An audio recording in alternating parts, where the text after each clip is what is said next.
The kids from South Africa's letters are always beautifully written. They put a lot of pride and effort into the actual penmanship and into the decorating of their letters.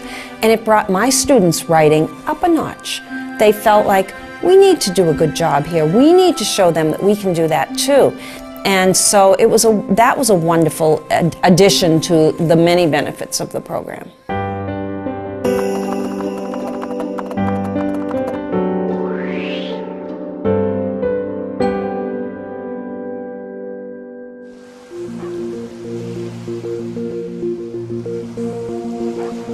Swampscott is a community that's located about 15 miles north of Boston, right on the ocean, and it has approximately 14,000 people. Our school system is divided into elementary, middle, and high school, and the middle school has approximately 700 students. I am a geography teacher, and I wanted very much to have my students write to students in other countries. My reason for that was that I felt that they really didn't understand that there were real people living in other places. And the best way to make them realize that was through letter writing. And I attempted on my own to get letter writing started to no avail. It always fell through because of different obstacles that we encountered. However, on the internet, I discovered Opportunity Education, and from the moment I discovered it, they were supportive, and our letter writing took off and has developed tremendously. Okay, the letters finally did arrive. I have letters today. It's always very exciting when I walk in with an envelope with the letters. But the day that I would walk in with the letters, the word would spread through the halls. Mrs. Mackenzie has the letters are here. Other teachers of the other subjects would constantly say, wow, we knew the letters were in, the kids couldn't wait to get to social studies today. The students' reaction to the program was definitely the best part. Their enthusiasm was immediately visible, the excitement was tangible. And from there on, the program has developed with many other positive results. When we started the letter writing, it began, and the excitement made me realize what a valuable piece it was to my curriculum.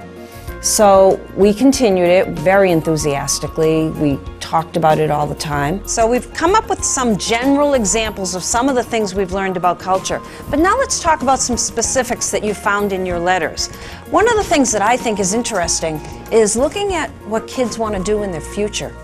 Because we talk about that in school all the time. Where are you headed? What are you aiming at? Now here's kids that live very far away from you. What are their dreams for the future? Does anybody have any mention of that in their letters? Caitlin?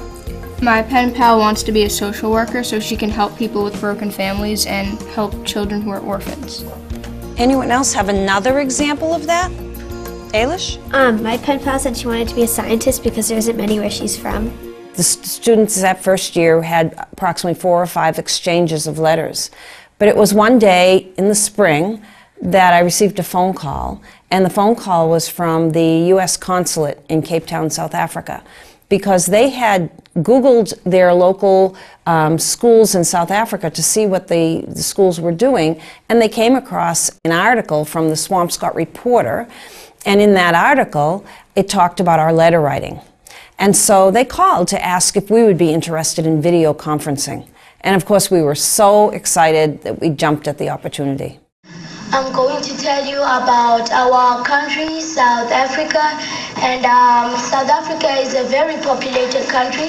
It is in the south of Africa. Mandela became our first black president of South Africa, and since then we have had our democracy. Thank you.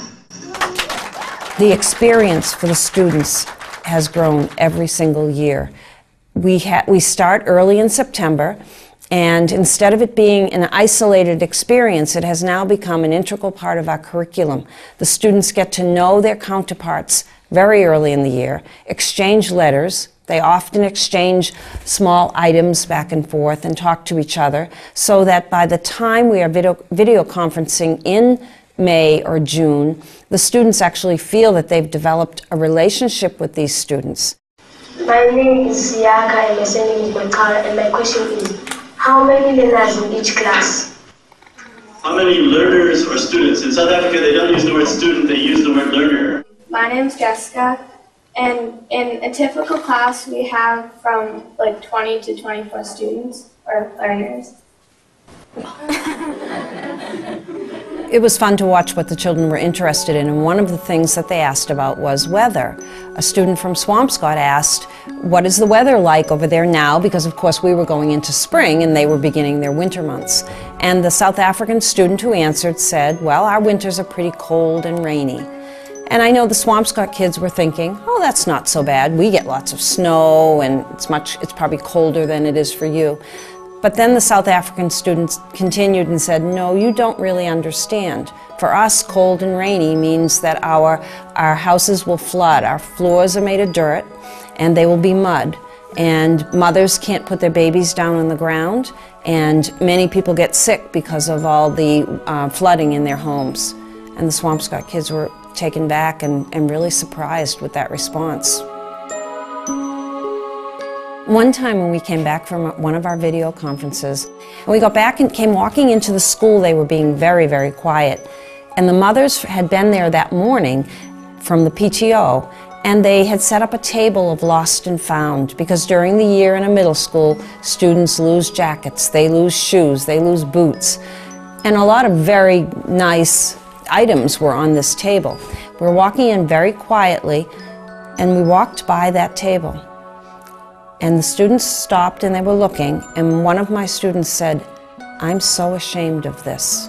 And when she said that, I thought to myself, she gets it. They're getting it. They're getting the message. And that felt really good. But I want to remind you, because all this year in World Geography, we have been talking about what culture means. And the letters are the perfect example for different things about culture. The surprising things that I've learned from the Sister School program are that it carried much more weight than I thought it would. It did become the focus of the World Geography curriculum, and that the students, even students you didn't think would like the idea of writing, were thrilled to write.